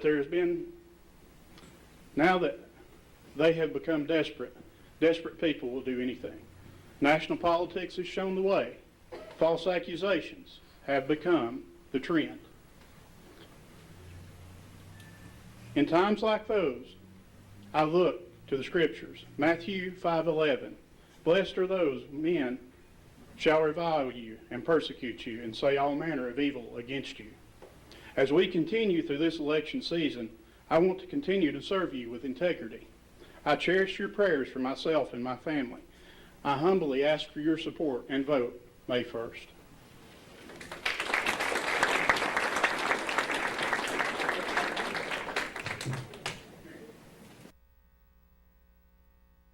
Since leaving my appointment as Anderson County's Chief Deputy in 2006, we have seen the department's budget double to nearly $12 million. We see reports indicating Anderson County's drug overdose deaths have doubled to the highest level ever recorded. We need a sheriff that will allocate resources where needed, all while doing so with fiscal discipline. My goal is to bring fiscal responsibility to the office without sacrificing public safety. I'm Lewis Rodner, and I ask for your vote in the May 2018 Republican primary for Anderson County Sheriff. Tim Shelton's office is recognized as a standard of excellence among Tennessee Register of Deeds. Tim was named Tennessee County's Official of the Year in 2017. Tim's experience in the Register of Deeds office has enabled Anderson County residents to have one of the most updated and accessible offices in Tennessee. Tim knows the value families place on their land and their heritage. Tim has provided the help families need, from recording deeds to researching family histories. On May 1st, re-elect Tim Shelton, Register of Deeds. Jeff Cole was born and raised in Anderson County. He has served his hometown for the past 15 years as its county clerk. Jeff was recognized in 2016 as Tennessee's County Clerk of the Year. From updating services on the internet to expanding office hours, Jeff Cole has made the county clerk's office better for all Anderson County families. On Tuesday, May 1st, let's keep Jeff Cole working hard for all of us in Anderson County. Steve Emmert is a family man, a community volunteer, and a general contractor who has spent 32 years operating a successful construction business, managing more than $15 million in residential and commercial building projects. Steve knows the value of hard work and will bring accountability back to county government. Steve Emmert will put his business experience to work for all Anderson County taxpayers. On May 1st, vote for Steve Emmert for Anderson County Mayor. Regina Copeland has been recognized as one of our outstanding public officials for nearly 2 decades. Regina manages our county's 911 services and implemented a $1.4 million upgrade and the installation of a Code Red emergency notification system. Responsible for more than $4 million in budget allocations, Regina Copeland is the one candidate with the experience to get the job done right. Elect Regina Copeland, Anderson County Trustee. Honor, courage, and commitment. For Sheriff candidate Russell Barker, these values were instilled in him as a United States Marine. Over 17 years in law enforcement, Russell has climbed the ranks and appointed the director of the Anderson County Drug Task Force. He's the one candidate on the front lines of the opioid epidemic, while managing a county-wide agency and budget. Guided by his faith and family, he understands the importance of protecting the people of Anderson County. On May 1st, vote Russell Barker for sheriff in the Republican primary. I'm Scott Burton, and I'm running for Anderson County Trustee. In business, I've managed dozens of employees. Like you, I've focused on the bottom line. As a lifelong Republican, I'm fiscally conservative, and I've proven it as Clinton's mayor. We've cut the debt in half over the last 8 years. Now Clinton's on a path to be debt-free in less than 8 years. We deserve an experienced, fiscal conservative in the trustee office. I'm Scott Burton, asking your vote in the Republican primary. I'm Terry Frank. When I became mayor, I opened the door of the mayor's office to the people of Anderson County. I don't have political handlers. I believe in meeting with people one-on-one. I love getting things done for seniors, for children, for families in our faith community, for our veterans, and for the men and women who work hard every day. And yes, for animals too. I consider myself the people's mayor, your mayor, and I humbly ask for your vote in the May 1st Republican primary. We're going to continue on. We've got our sheriff's candidates here today. Trying to get them in here. Herding cats. Folks, we're going to get started with the sheriff's candidates if you want to come on in and hear them. We're going to let them go ahead and make their opening statements. Good evening. I am Russell Barker, and I'm a candidate for Anderson County Sheriff. I have a bachelor's degree in criminal justice. I'm a former Marine, a veteran law enforcement officer, and I currently serve as the director of the 7th Judicial Crime Task Force. But most importantly, I am a husband to my wonderful wife, Crystal, and a father to my daughter, Ansley. Ansley can't be here tonight. She's getting ready for a dance recital, so she's not here. I'd offered to give her a few dance moves from the 80s. Turns out she wasn't interested in learning about the Cabbage Patch. As I stand here before you tonight, there are many issues facing our county, and I could share a ton of statistics and stories about crime and burglary, but I'm not going to do that. It's time to get down to answers. I'll be, as your candidate, as you hear tonight, you're going to listen to 3 men who genuinely love Anderson County and want to make a difference. But I submit to you that I'm the best candidate, ready to lead this department forward, ready to lead in a pivotal time in our county. Thank you for your time, and I look forward to tonight. Very good evening. My name is Lewis Rodner. I began my law enforcement career with the Anderson County Sheriff's Department as a reserve deputy. Hired on full-time as a corrections officer in 1995, worked my way up until appointed as Operations Chief Deputy in 2002. Leaving my appointment in 2006, I've now served 10 years with the Oak Ridge Police Department, the last 5 as a full-time liaison to the Department of Energy. In seeking the Republican nomination for sheriff, I hear people say it doesn't matter about the party on the local level. I disagree. If you believe that big government and more money for each problem is the answer, then inherently you will govern that way. If you do believe it is about the person, then I believe as a Republican, I can better serve in the office with the principles established in me.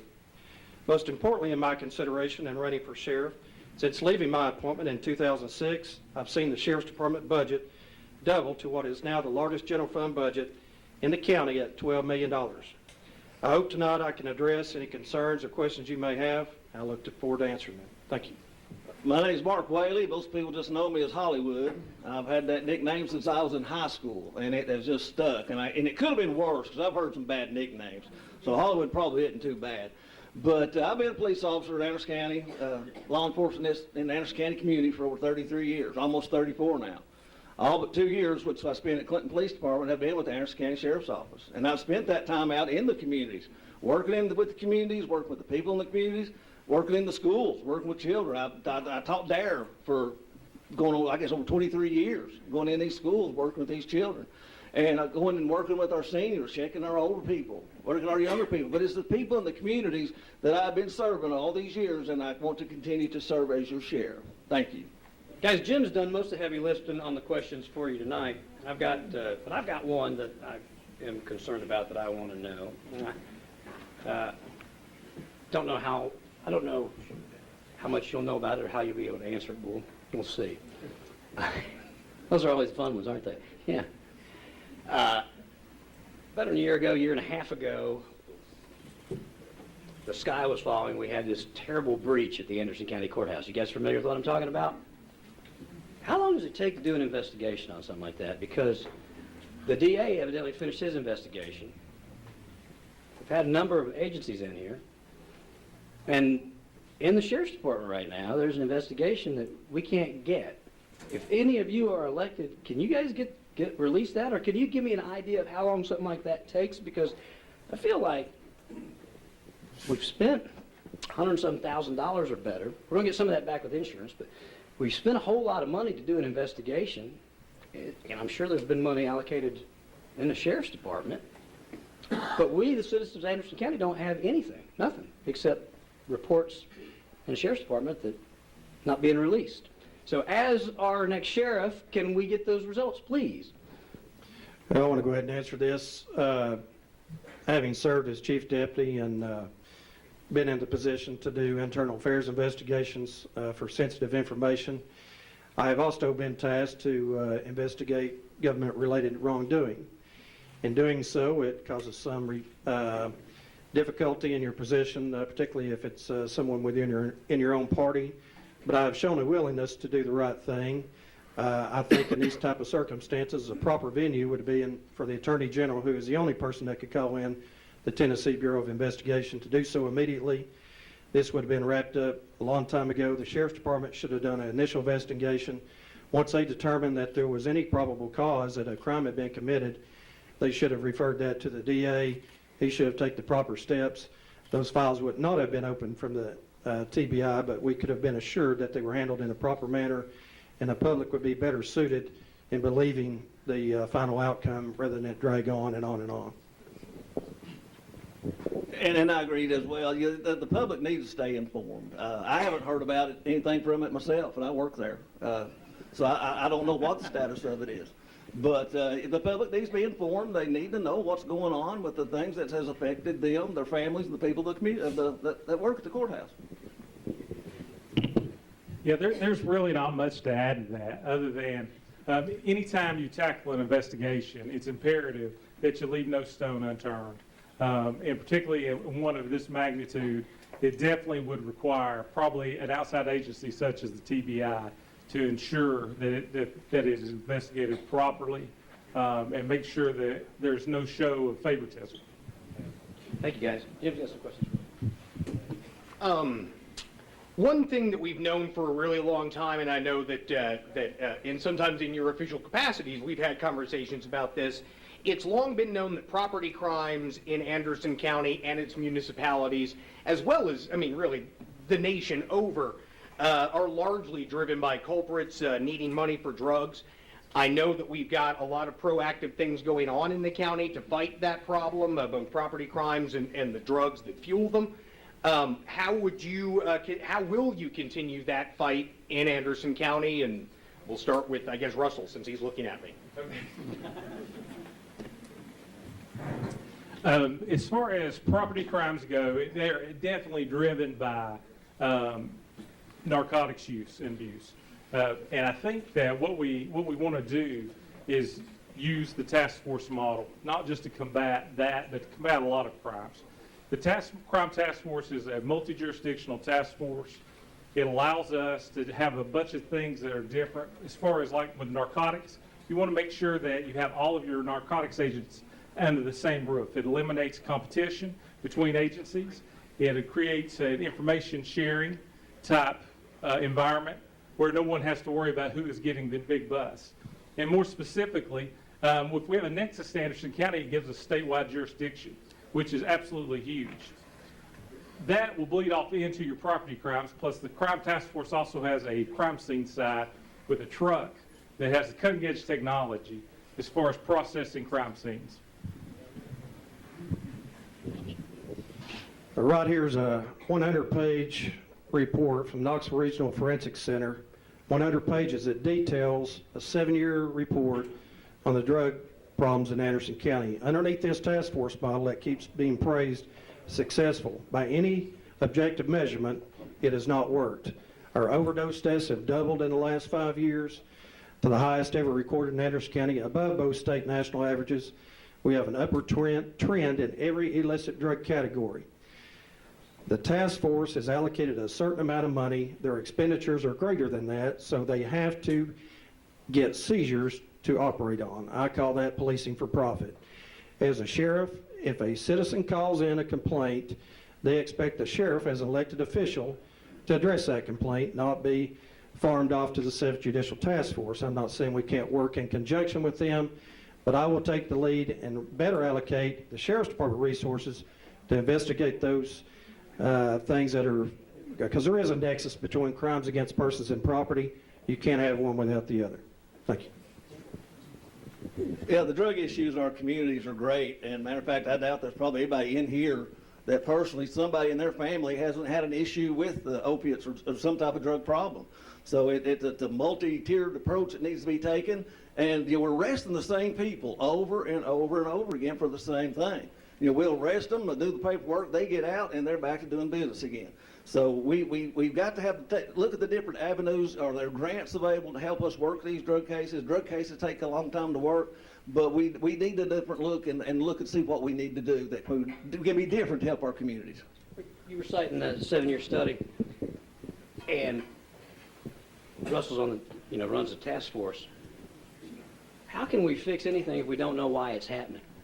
Well, this tells you what happens. Why is it? It details out, the Knoxville Forensics Center looks at death and determines how the death occurred. And then they look at that death and see how it poses a public safety, and it recommends measures in which to address that. We could cut off opioids tomorrow, 100%, and we would have very little impact on our overdose deaths. Addicts don't understand consequences. Dependents understand consequences. What we're doing now by taking down the opioid levels, we're increasing the price for other and more dangerous drugs for them to have availability. Without changing the demand and putting more emphasis on behavior, we cannot change that. We are just seeing the same, even though the prescriptions are way down, overdoses are way up. We have to put more emphasis on mental health treatment and recovery in order to change the demand. And this starts at the border. It doesn't start, Anderson County is not an island upon itself.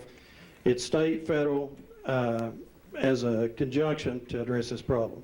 Thank you. You two want to weigh in on that, the way you think it ought to be? Well, it's not a one easy fix thing. Again, I'll just tell you, my oldest stepdaughter, it took 4 times through rehab for her to finally get it, and I'm really proud of her. 6 months clean. She's not been 6 months clean since she was in high school. But it's a brain issue, and it's an issue that is just not easily solved. But we need to try to find some ways to get some people some help that maybe we can get some relief, because these people don't. The addicts are addicts, and they're going to use something.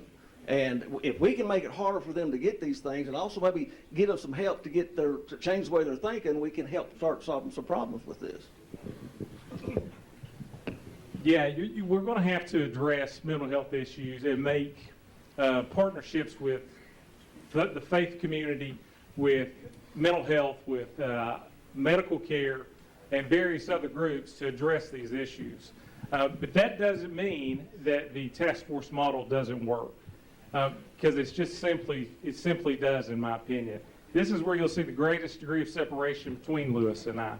This very same report that he's referring to, 2016, when you go and read it in its entirety and you look, and it says what can be done, they actually recommend multi-jurisdictional task forces, which is the very thing we have here in Anderson County through the 7th Judicial Crime Task Force. One of the things is that you're going to hear is that we are a on-loan task force, and that is true. What we do is we have assigned narcotics officers and or investigators to our task force. The one thing that we've been able to do is create some tremendous success, but yet we've never had everybody on board at the exact same time. One agency gets in, the other one gets out. It's never been that way. So staffing issues have been an issue. As sheriff, we staff that, we make it work, and we work together, because that is the best way to tackle this. I thought we were doing real good on time, but we're evidently pushed for time. So guys, we're going to have to go to your closing statements, okay? Well, I'm just thankful again to have the opportunity to come down here and speak to you guys, let y'all know a little more about me. Hey, I'm just a people's person, guys. I've just worked out here in these communities. I've been fostering relationships with people and communities for, I guess, almost 3 generations now. And I love the people of Anderson County, and I love serving, and I want to continue to serve as your sheriff and help make a difference any way we can. Now, I appreciate your vote. Thank you. I want to thank the Anderson County Republican Party for hosting tonight's forum. Most importantly, I want to thank my wife Pam of 22 years, who's here tonight, for her unwavering support. It is important to know the overall operations of the Sheriff's Department directly impacts the tax rate regardless of what area of the county you live in. Previously serving as Chief Deputy, I saw my role as a Republican to provide responsible budgets while enhancing public safety and improving the lives of Anderson County citizens and I believe my record reflects that. Our county faces many problems. Previously overseeing the Sheriff's Department Drug Task Force with much success, I believe a citizen reports a drug complaint or crime, the sheriff as an elected official and accountable to the voters is responsible, not an appointed official. I will again lead in this effort by better allocation of resources to meet our goal. By any objective measure, what we are doing now is not working. Since abdicating the Sheriff's Department drug investigations to the 7th Judicial Drug Task Force under Director Barker, independent reports indicate Anderson County's drug overdose deaths have doubled. These are people, not statistics, and above both state and national average with a reported upward trend in every illicit drug category. I am the only Republican candidate with experience managing the department's budget, working with county legislative bodies while also managing the resources and manpower that make up the department. Additionally, serving with the Oak Ridge Police Department for the last 10 years, the last 5 as a liaison to the U.S. Department of Energy, I have formed partnerships I believe will be invaluable in cooperative effort to meet these goals. In closing, I am a Republican because the principles of the Republican Party better align with my beliefs. I'm the only sheriff candidate of either party to take a leave of absence in seeking the office to assure the highest ethical standard. I will be a uniformed sheriff accessible to the public and the only candidate for sheriff to pledge to a 2-term limit. I'm Lewis Rodner and ask for your support in the May 1st Republican primary. Thank you. Can you guys still hear me? It clicked. I thought it turned to dog. Again, I want to thank the Executive Party for having us here tonight, and a big thanks to all you guys here in attendance. Over a year ago, we started this journey to be the Republican nominee for sheriff. I've had an opportunity to travel from New River all the way to Andersonville and talk to a lot of folks. Aside from specific crimes that have been specific crime issues that we've been told, I've heard one common thing, is that we truly want a sheriff to serve them. When I took an oath to join the United States Marine Corps, when I took an oath to be a police officer for the state of Tennessee, I took that oath to heart. I made a vow to never stop serving and protecting all of you. And I will do the same as your next sheriff. I want to tell you that management is important, but Lewis doesn't have a grip on that. My foundation is built on one of the finest establishments in the world, the United States Marine Corps. I've had command level staff training from Southeastern Leadership Academy, the FBI's Tennessee Leadership Development Center. And I think when you couple all that together, I'm ready to do this. I am currently the only Republican candidate who's administering a budget. I am currently the only Republican candidate who's managing a countywide agency. So I would ask you this. Leadership principles, whether you're leading 5 people or 500 people, are the same. What changes is how you get that message out. That is it. Leadership principles are the same, 5 or 500. With that, I humbly ask of your vote and support, because together we can really make a difference. Thank you so much.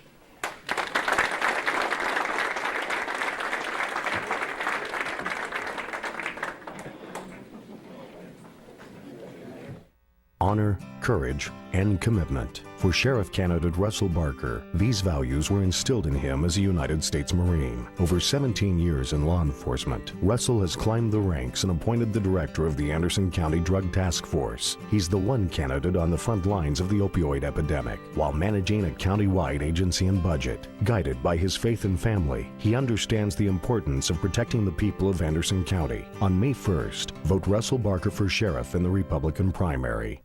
I'm Scott Burton, and I'm running for Anderson County Trustee. In business, I've managed dozens of employees. Like you, I focused on the bottom line. As a lifelong Republican, I'm fiscally conservative, and I've proven it as Clinton's mayor. We've cut the debt in half over the last 8 years. Now Clinton's on a path to be debt-free in less than 8 years. We deserve an experienced fiscal conservative in the trustee office. I'm Scott Burton, asking your vote in the Republican primary. I'm Terry Frank. When I became mayor, I opened the door of the mayor's office to the people of Anderson County. I don't have political handlers. I believe in meeting with people one-on-one. I love getting things done for seniors, for children, for families in our faith community, for our veterans, and for the men and women who work hard every day. And yes, for animals too. I consider myself the people's mayor. your mayor, and I humbly ask for your vote in the May 1st Republican primary. Tim Shelton's office is recognized as a standard of excellence among Tennessee Register of Deeds. Tim was named Tennessee County's Official of the Year in 2017. Tim's experience in the Register of Deeds office has enabled Anderson County residents to have one of the most updated and accessible offices in Tennessee. Tim knows the value families place on their land and their heritage. Tim has provided the help families need, from recording deeds to researching family histories. On May 1st, re-elect Tim Shelton, Register of Deeds. Jeff Cole was born and raised in Anderson County. He has served his hometown for the past 15 years as its county clerk. Jeff was recognized in 2016 as Tennessee's County Clerk of the Year. From updating services on the internet to expanding office hours, Jeff Cole has made the county clerk's office better for all Anderson County families. On Tuesday, May 1st, let's keep Jeff Cole working hard for all of us in Anderson County. Steve Emmert is a family man, a community volunteer, and a general contractor who has spent 32 years operating a successful construction business, managing more than $15 million in residential and commercial building projects. Steve knows the value of hard work and will bring accountability back to county government. Steve Emmert will put his business experience to work for all Anderson County taxpayers. On May 1st, vote for Steve Emmert for Anderson County Mayor.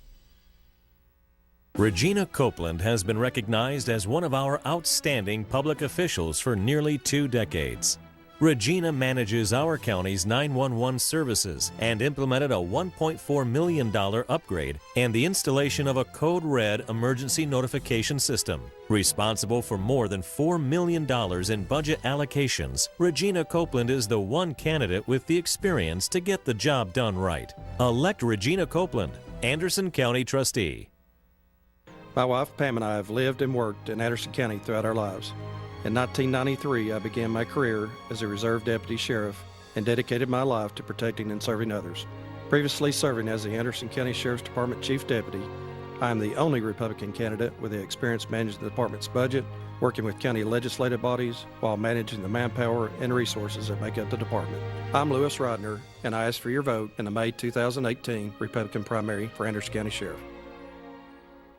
We'll now have our candidates for county mayor, please. All right, guys. Steve, you will give your opening statements first. You can do it there or here, wherever you'd like. Hello, everyone. My name is Steve Emmert. I'm seeking to serve you as mayor of Anderson County. I am married to my soulmate, Heather. For the last 25 years, have 2 wonderful children. I'm a business owner who understands management, hard work, and how to get things accomplished in a cooperative manner. I'm an active member of Second Baptist Church, currently serving on Budget and Finance Committee, choir member, and have formerly taught Sunday school and served as trustee. My Christian values, more than anything, shape who I am. Everyone in the audience knows that Anderson County government is a mess. There is a leadership crisis that is evident in several areas, from zoning issues to EMS to a list of lawsuits that has cost taxpayers nearly $500,000. A lot of these problems stem from lack of cooperation between county officials, and I promise to change that. I'll bring everyone to the table, listen to people, and work to find answers together. Thank you very much. Good evening. For those who may not know me, my father was from a long line of Anderson Countyans who settled in New River. I was born and raised here, grew up in Oliver Springs, graduated from Anderson County High School, earned a Bachelor of Arts degree in Political Science from MTSU, where I was active in the college and Young Republicans, and where I also met my husband, Lee. We have 3 sons, Atticus, Davis, and Avery, and now a daughter-in-law, Rachel.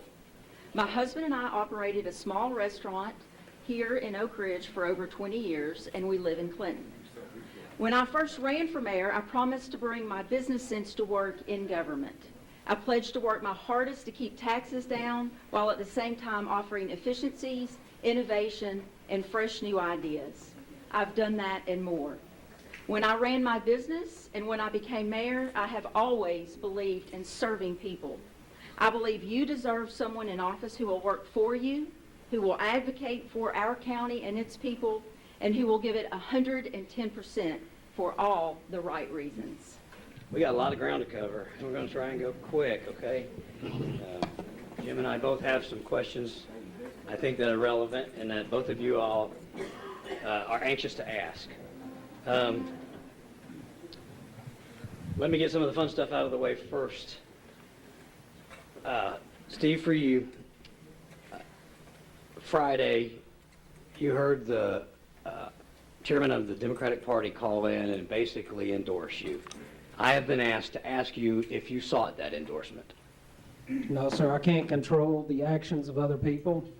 I've went through the process of the Republican group and the Republican Party.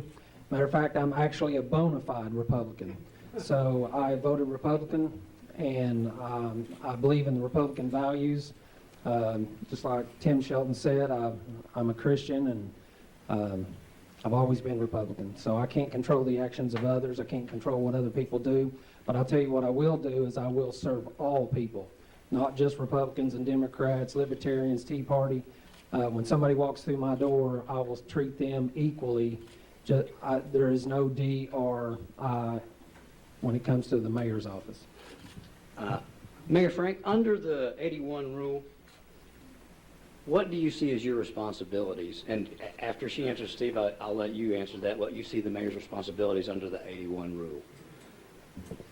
Well, under the 81 Act, the mayor is still over the departments because the job of the mayor is always to execute the will of commission. So they are the policymakers, they set the budget. That role has not changed. What does change under the 81 Act is oversight of the finance office, the oversight of the purchasing office, oversight, the checks and balances for checking contracts, and then also the responsibility of proposing a budget. So that is now weighted more heavily in the commission's court. As they control 4 of the members of the finance, 4 of the 7 members of the finance committee. Also, they control the entirety of the budget committee now, as well as the purchasing committee. So in terms of financial responsibility, that has moved aside. Do you agree with that description of the responsibilities? Yes, I do. Going to Nashville on many occasions, we should have went to the 81 Act long time ago. There's only very few counties left in the state of Tennessee that still operate under the 57 Act, but I'm a firm believer that the 81 Act, we should have done that at the very beginning. It puts the budget process solely under the commissioners. We have a budget committee consisting of 8 commissioners. The mayor still has a vote on the finance committee, along with the road superintendent, school board superintendent, and 4 others. So I think if the county commission is going to be held accountable for the budget, then the county commission needs to be involved immediately right at the beginning of the budget process. Your opinion, and 2, if you're elected, you want it to stay just like it is. Yes, sir. I praise the 81 Act. Go ahead. I'm trying to get through everything they wanted us to ask you as far as our listeners are concerned. Jim's got something too. Whichever one of you wins the election, you've got 2 issues. The senior center, which was purchased, now we find we can't use it there in Clinton. And then here in Oak Ridge, you've got the cost overruns on the Oak Ridge Court relocation project. What do you think is going to happen going forward in both of those situations? And how can situations like this be avoided in the future? Basically, how do we get all the stakeholders on the same page? Mayor? Well, I think what we see with the 1981 Act, in the particular case of the senior center, is the responsibilities. There was no clear chain of command. Commissioner Emmert was the signatory on that contract. Commissioner Emmert was responsible as the buyer. His initials are on that contract. And working with the law director, that purchase was made without the proper checks that normally occur in the financial process. So going forward with the senior center, we've, after the fact, we have engaged in a series of inspections that culminated this week with a structural engineer. We have those findings back. We're going to try to get back into the building, but we have to make sure that it is done with safety and security in mind. That is the priority for our seniors. Steve, let me ask you something real quick based on that with the senior center, unless you want to respond to what Jim asked. First of all, the chairman of county commission always signs every resolution that comes by and comes across that desk. If you'll notice at the end of county commission meetings, you'll see a lady come up front, and we always sign. The chairman is a spokesperson for all the commission, and the chairman of county commission will always sign every resolution and document that comes before them. And as far as the senior center, we go under the advice of law director. And once we did a slight walkthrough, but the seniors wanted that building. They came before us on several occasions. We tried to get the armory for them.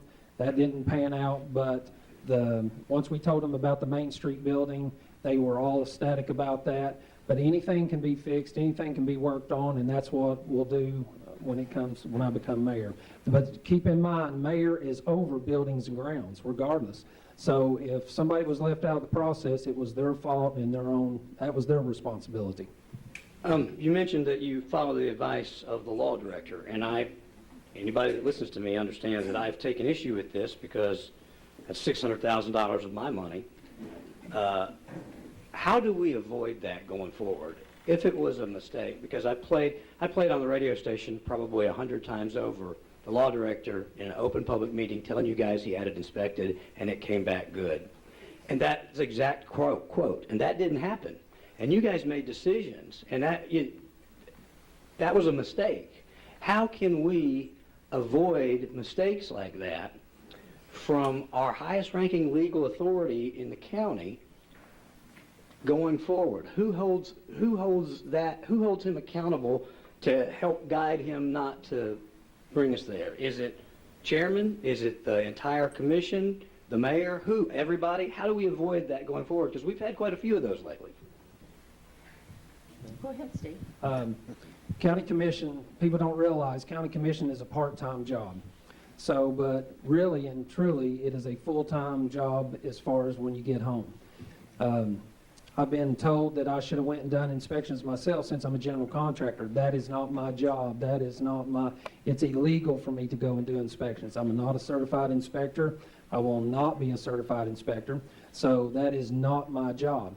The mayor is solely over buildings and grounds. If there needs to be an inspection, that would be the mayor's call. Roger, which is over maintenance. Roger can be in on every meeting that there is. But as far as General Sessions Court, I'm very frustrated with Michael Brady's crew because of what's went on at General Sessions Court. The scope of work needs to be greater. People need to oversee that. Roger needs to be involved. Our codes enforcement needs to be involved when it comes to bids. And that's one of the mayor's responsibilities. Do you want to respond to that? Sure. Well, it is normally one of the mayor's responsibilities, and I'm big on accountability and accepting ownership when I have been assigned a job. In this particular case, as Ron has pointed out, he played the tape over and over, and I listened to the program for 10 minutes that day, and I heard that repeated 40 times in those few minutes. We were advised as the elected officials that an inspection had taken place and that it was a thumbs up and everything was okay. Now at that point, what is my job to do as mayor? I think we know if I would have challenged the law director how that would have turned out, but what was I to base that off of? Again, I have raised this issue with regard to communication. When the law director cuts out one entire branch of government, that is not what people elected their officials to do. There are checks and balances. I will certainly own something if it is placed in my lap, and we have, for instance, right now, a Glen Alpine Convenience Center purchase where we're looking at property. The law director stood up in front of county commission, told me that I didn't need to waste the county's money on title insurance. Well, at this very moment, we're looking at a problem where Phil Cry, who's doing some work for us, has already found in the deed that we cannot enter that property from Highway 441. Will that be a problem for the taxpayer? Yes. So that's why we have to look at these things.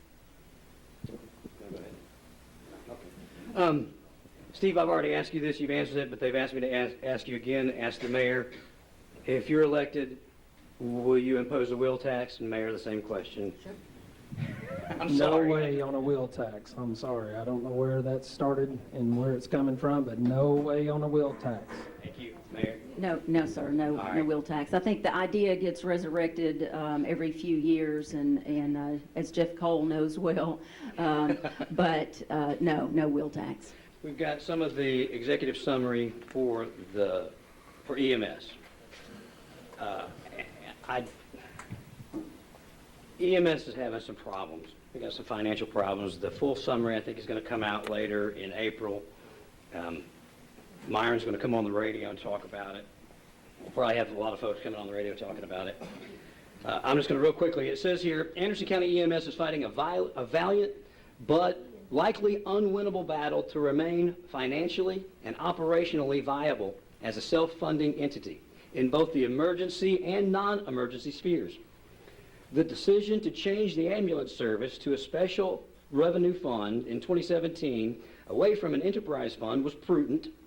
It is likely that Anderson County Emergency Services will require additional funding from the county for the foreseeable future. It goes on to talk about our ambulances are not functioning properly, on and on and on and on, and the dollar amounts that it recommends are staggering. And we've got to have ambulances. I would just like you guys to, if you could, surmise how we got here, because that too falls in your purview, Mayor. Absolutely. How we got here, and at the same time, how we're going to fix it. If you want to start. Well, I want to walk back, and I know my time is limited, but very quickly, back in 2009, the ambulance fund was made into an enterprise fund to offload those assets, make the county's books look better. CTAS, who my opponent is quoting here as a proponent of the 81 Act, CTAS warned Anderson County government that unless you allocate $1 million on the front end for our ambulance service, making it an enterprise fund will not work. You will not be able to fund capital replacement costs. Not only did Anderson County not give them $1 million to start up as an enterprise fund, they assigned them debt over $600,000. So they're immediately with a CTAS recommendation, $1.6 million in the hole. That's about where we are right now. Our operational costs have stayed steady, but we have been unable to replace equipment. That is where we are. We are a government service. We bring in over $5.5 million, and the county should make a contribution. These are lives on the line. Yes, when I came in as commissioner for the first term, I was the only thing I ever heard was how the EMS department was they were self-sufficient. The EMS, I went and met with EMS Director Nathan Sweet, and he gave me the whole rundown, about an hour and a half long conversation. And yes, the mayor is correct. That falls solely under the mayor. And from what we have gathered, we didn't even, as commissioners, we didn't even know the EMS was in trouble until the 81 Act came about, and Ms. Erb told us that what the debt was for EMS. That there has been no leadership or guidance in EMS. The director for EMS has been he's allowed to do what he wants to do. It's been totally mismanaged. They operate with an open-end checkbook. That cannot happen. That is poor leadership. There is no leadership as far as I'm concerned. So when I get in there and elected as mayor, the first thing that I will do will be meet with all everybody that as far as officers go in EMS, and there will be a round table and there will be discussion. Ron, I would like to respond to that as it was an attack. Nathan and his team do an outstanding job. They are recognized by the governor. They have been awarded Service of the Year twice. Nathan has been Administrator of the Year. This is a funding problem that goes down to an aging population, high, for folks at home and for folks here, 8% of our payers have private insurance.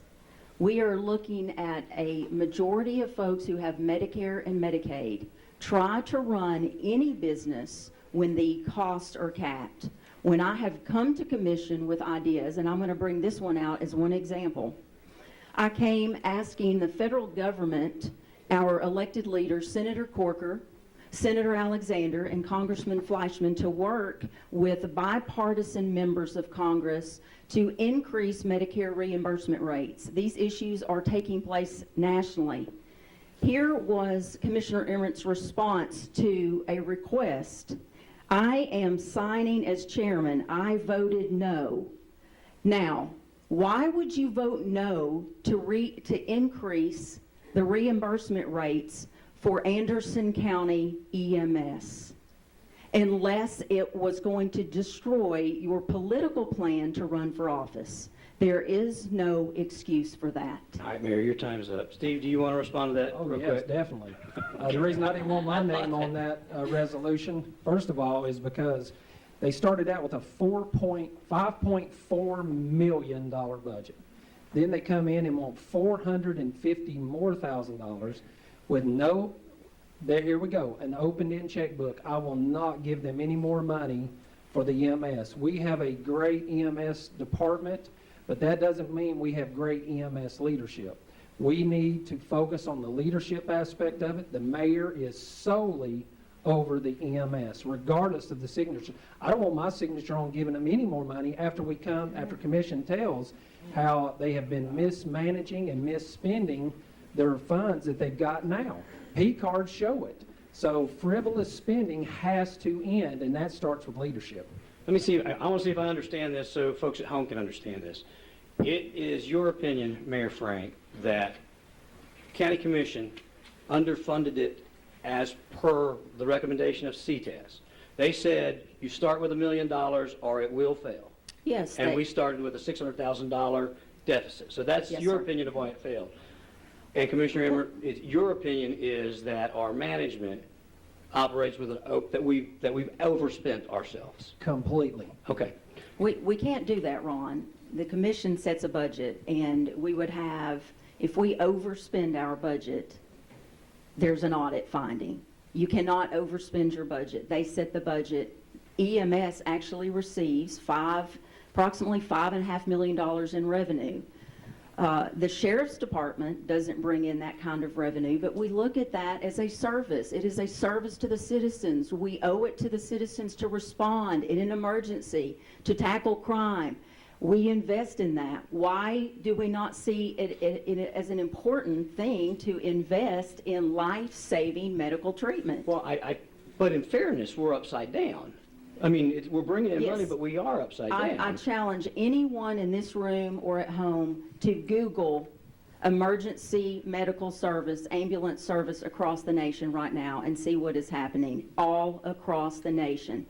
We are one of the only counties in the entire state of Tennessee that does not assign pennies on the tax rate to their service. Okay. Let's move away from the financial issues because you guys are going to disagree on that all night. Some of the other issues that we have that don't seem to be related to money are like response times. We should be anywhere in the county in 12 minutes, and we're not. Do either of you, without being part of the emergency services, have recommendations of how we can fix that? Well, absolutely, and the audit is just a really wonderful tool, and I'm very thankful that County Commission allocated funding for it because it gets into that.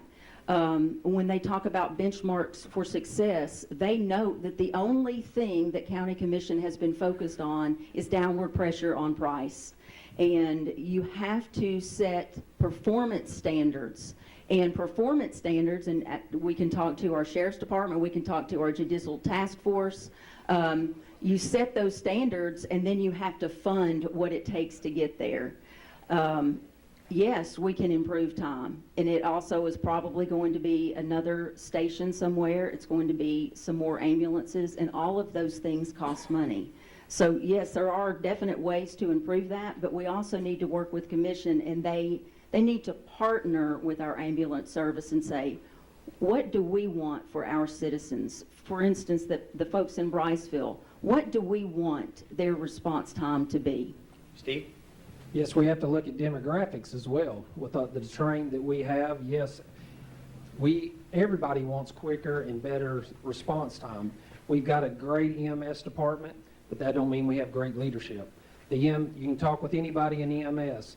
There has to be changes. We have to make changes. One of the comments that was just made that we're number one here and number one there. I would be number one too if I had an open-end checkbook. We cannot keep spending. Everybody has to live within their means. Yet, who wouldn't want to be the world police? We'd like to have an ambulance, a police officer, a fire truck on every corner. But guess what? Our budget does not allow that.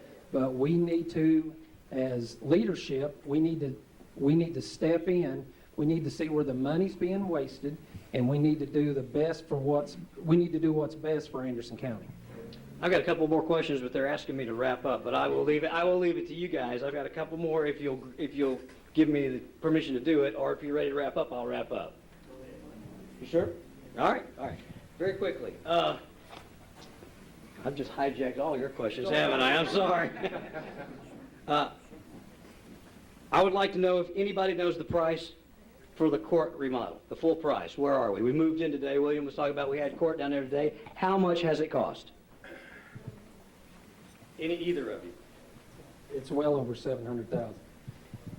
What was the proposal that Mr. Brady then brought to us? 400. All right. 400 something thousand. You know, if we're getting. Okay, I'm gonna stay with my moderator hat right now. Yeah. All right. Next, we just bought. Mayor Frank referenced the convenience center property that we bought. Do either of you know how much it's going to cost us to move the Glen Alpine Convenience Center? Do we have an appraisal on that yet? Well, we haven't purchased the property yet. County Commission just entered into a contract with money down. Okay. So we have until the end of May to close that, barring any issues, which that's why we've been doing, going through the checklist to make sure there are no issues. The cost, that will just depend, Ron, on what the county wants to do at that particular location. So right now, the county is looking at just mirroring in a better way the current site and the current services. So not adding additional recycling capabilities or a materials recovery center or anything like that. I'm sorry, I don't have those numbers in front of me, but I want to say the cost when they first looked at it was maybe close to $300,000. But that was also based on doing a ramp and a cover. So I don't know for that site what the specific numbers are. I don't think they've gone out to bid. Do you have any? The numbers that were brought for us, the mayor and I sat on the committee to try to work out the convenience center. I had an issue with the cost of relocating, but there's like 470 something in one fund. Clinton City is going to allocate X amount of dollars. So the overall project, our last figure was around 800 and don't quote me on the 831, somewhere around. But the money is there. We've got the money to do it. We've got the money to do it. Okay, very good. We've had, on a number of times where we have overages, is it fair to say that the same companies are involved when we have these overages? Brady and some of the others. Have you guys as a body, and I'm speaking to our whole body, had conversations that they bring, that we are prepared up front to see so that we don't run into a $300,000 or $400,000 bid and an $800,000 price tag? I think the issue with the cost overrun on general sessions was that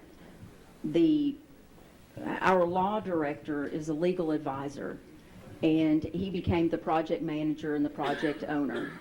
Our buildings and ground director actually predicted this cost, and on the front end, I actually recommended that if commission was going to allocate funds for this court, that we go ahead and buy that facility. Tony Cappiello offered it between $600,000 and $800,000. We would not have to invest in further remodeling, and we would have an asset on the main Oak Ridge Turnpike. It turns out that was probably prudent advice, but that's all we can do. when we're working together is offer ideas. But Roger Lloyd did predict this cost. Yeah, I like the General Sessions Court in the Daniel Arthur Building. I do not, the only people that I've ever heard as far as architects has been Michael Brady. It's not that they've not done a good job, but as far as I'm concerned, they dropped the ball on this one. The scope of work was terrible. It was solely their fault. But now the Daniel Arthur Building General Sessions Court is a very nice court. There's a grand opening and a walkthrough 3 o'clock Friday. It's a very nice building. It's county owned. The property that Capiello has right now will go back on the tax roll when it's sold, and that is great for the county. Last question is a pretty easy one. Steve, if you win, you become our county executive, will you pledge to work with all the commissioners and the law director and everybody? And the same question for you, Mayor. If you're reelected, will you work with everybody? Can everybody start getting together, working together, so that we can move the county forward? You go first, Steve. I promise you that. I will bring leadership to this county. I will work with every department. It'll be an open door. I will be in that room when the door is open. I will work with every department. I will be hands-on. That's what we're lacking right now. We've got to have leadership, and we've got to send this county in a different direction. We can't keep, right now, the county's $54 million in debt right now. We can't keep going that direction. So yes, I pledge, and I promise you that I will work with every department. Yes, Ron, I will. Okay. You guys can have your closing Sure. statement. From the first time I ran, I've never strayed from my belief that my job is to work for you. You deserve a public servant. My first act of office was swinging open a door that had been closed. I opened the door of the mayor's office to the people. My job is to hear you, to know you, to go out into the community and understand you, to stand up for you. I don't have political handlers. I work for you. I take the job of mayor seriously and am constantly working to make sure the county is properly represented. That when there is opportunity for partnership, when there's a table where we need an advocate, where there is a need that requires a voice, I am there. You have heard some very aggressive comments from my opponent tonight, as if he were an outsider looking in. But please note that he has served on county commission since 2012. And he has also served as chairman of that body. Not $1 is spent without their approval. As I told Steve when he was elected, I would love to partner with him on a project or for his district or on a passion that he has for our county, like I have done with other county commissioners. It is unfortunate that he has never given me that opportunity, but I am an optimist and I always hold out hope. I currently serve on a deep list of boards and committees, from chairman to Homeland Security Council, to the board of East Tennessee Economic Development Agency, to the board of directors for the Association of Tennessee Valley Governments. And I do all of this to make a difference for our county. Being there, showing up, is an important part of making us a more prosperous county. Whether it is a regional meeting to better our county or a one-on-one with a pastor who needs water at his church in a remote area of the county, I show up. In closing, we live in one of the most diverse counties in the state, from the Science of Oak Ridge to the rural mountains of Bryceville. I consider myself the people's mayor, your mayor, and I humbly ask for your vote. Thank you again, everyone. Thank you, Ron. Thank you, the Republican Party. Mr. Allen, thank you so much for putting on this forum. I'll leave you with one question. Where do we go from here? Do we continue down the path of lawsuits and mismanaged